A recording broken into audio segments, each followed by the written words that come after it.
নমস্কার বন্ধুরা, কেমন আছেন সবাই? আমার একটি নতুন ব্লগে আপনাদের স্বাগত জানাই। আজকে ওর বাবার অফিস ছুটি, তাই রান্না একটু দেরিতেই করব। এখন আমি অদ্রিজার পুরনো অনেক জামা কাপড় আছে সেগুলো বের করছি। এইগুলো সব ছোট হয়ে গিয়েছে। আমাদের বাড়ি থেকে একটু দূরেই একটা জায়গা আছে সেখানে বহু গরিব মানুষ তাঁবু কাটিয়ে থাকে। ওই জামাগুলো ছোটো ছোটো বাচ্চা মেয়েদের দিয়ে আসবো, তারা পরতে পারবে। এই দেখুন, আজ আমি এতগুলো জামা কাপড় কেচেছি, কারণ ওয়াশিং মেশিনটা খারাপ হয়ে গিয়েছে, তাই এগুলো সব আমাকেই কাচতে হলো। আর এই যে মগের মধ্যে জল নিচ্ছি, একটু সার্ফ দিয়ে পুরনো চিরুনিগুলো আছে, চিরুনিগুলো প্রচণ্ড নোংরা হয়েছে, সেগুলো আজকে সব ধুয়ে দেবো। কারণ আমার শাশুড়ি মা চুলে তো কালার করেন, তো ওটাতে আজরায় কালারগুলো দেখুন লাল লাল হয়ে আছে, এছাড়া এমনি নোংরাও হয়েছে, তাই এগুলো একটু ভালো করে পরিষ্কার করি। যেদিনকে আমি বাথরুম পরিষ্কার করি সেদিনকে আমি সব কিছু যেগুলো পরিষ্কার করা সম্ভব হয় সেগুলো প্রায় সবই করে নিই। চিরুনি পরিষ্কার করা, বাথরুম পরিষ্কার করা বা আদার্স যা যা থাকবে সেগুলো একই দিনে আমি করি। সব পরিষ্কার টরিষ্কার করে নিয়ে মাথায় শ্যাম্পু ট্যাম্পু করে চান করে নিই।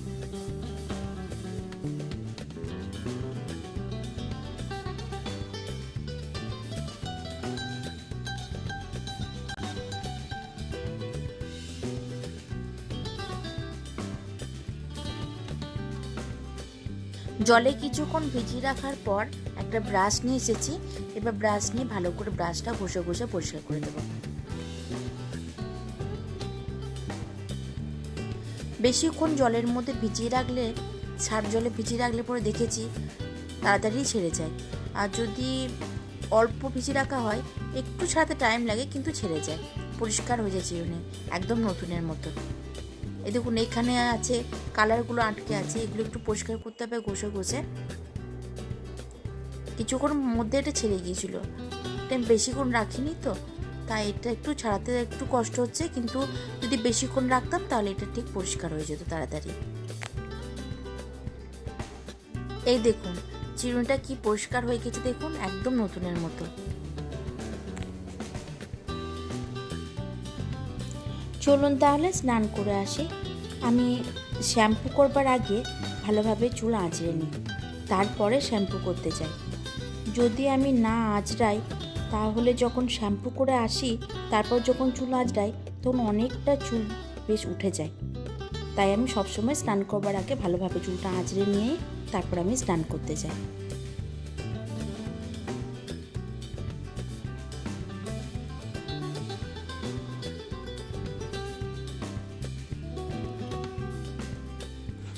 এখন সন্ধে 6টা বাজে, সন্ধে দেওয়া হয়ে গিয়েছে। এবার আমি একটু মুড়ি মেখে দিচ্ছি আমার শাশুড়ি মাকে। উনি লাল চা দিয়ে আর চানাচুর মুড়ি খেতে খুব ভালোবাসেন। তারপর অদ্রিজাকে কিছু খাইয়ে নিয়ে তারপর ওকে পড়াতে বসতে হবে, কারণ সামনেই পরীক্ষা। সব পড়াটা ভালো করে রিভাইজ না করলে তাহলে হবে না, নাহলে নাম্বারটাও কম পাবে। এই দেখুন চাটাও হয়ে গিয়েছে।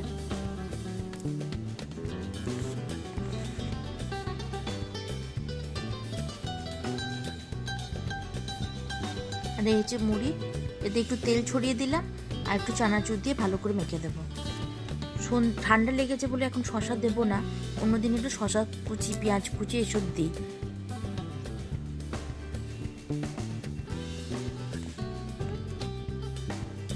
শাশুড়ি মাকে চা ও মুড়ি দিয়ে চলে এসেছি।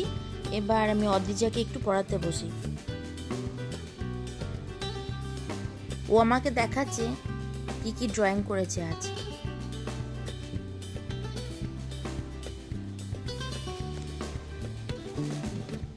ও নিজে কাজটা করুক, একটা কাজ দিয়েছি লিখতে।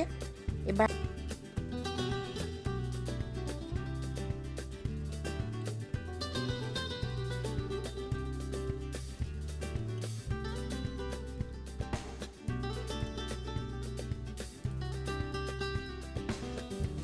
আমি একটু রান্নাঘরে যাই, ময়দা মেখে আসি।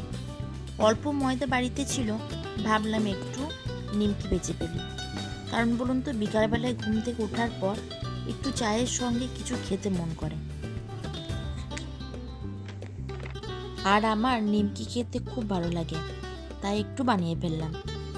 যে ময়দা নিলাম, ময়দার মধ্যে পরিমাণ মতো সামান্য নুন, একটু ময়ানের জন্য তেল দিলাম, কালো জিরে আর দিলাম এই সামান্য চিনি দিয়ে ভালো করে মেখে নেব।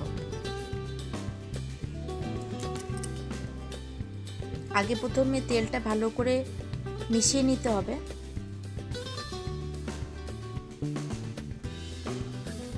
এই দেখুন তেল দিয়ে ভালো করে ময়দাটা মাখা হয়ে গিয়েছে। এবার এতে আমি সামান্য করে জল দেব। এই দেখুন ময়দাটা মাখা হয়ে গেছে। এবার এটা কিছুক্ষণের জন্য আমি ঢাকা দিয়ে রেখে দেব। কিছুক্ষণ পর এই দেখুন ঢাকা খুলে দেখছি যে এটা সেট হয়ে গিয়েছে। এবার তক্তা বেলনিতে আমি ভালো করে বেলে নিলাম।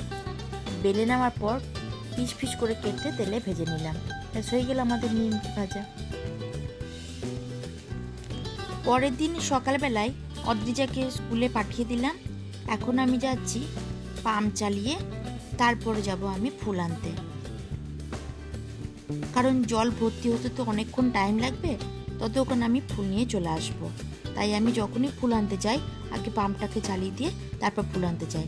তারপরে আমি কিছুক্ষণ পর ফিরে আসি, তারপর দেখি যে পাম্প যে জল ভর্তি হয়ে গেছে তখন বন্ধ করে দিই।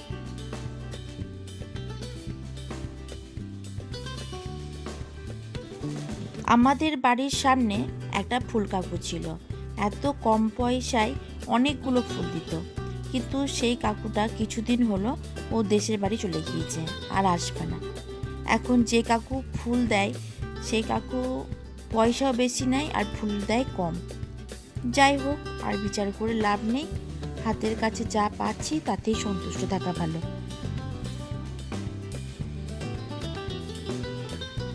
তবে এখানে এত ভালো সুবিধা যে একসাথে পুজো করতে যা যা ফুল দরকার হয় সবই এখানে পাওয়া যায়।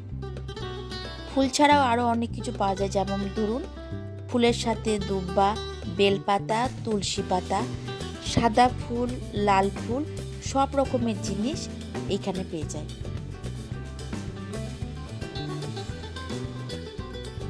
সামনেই শিবরাত্রি আসছে, তখন এই দোকানটা খুব সুন্দর সাজায়, চারিদিকে ফুল ভর্তি করে রাখে।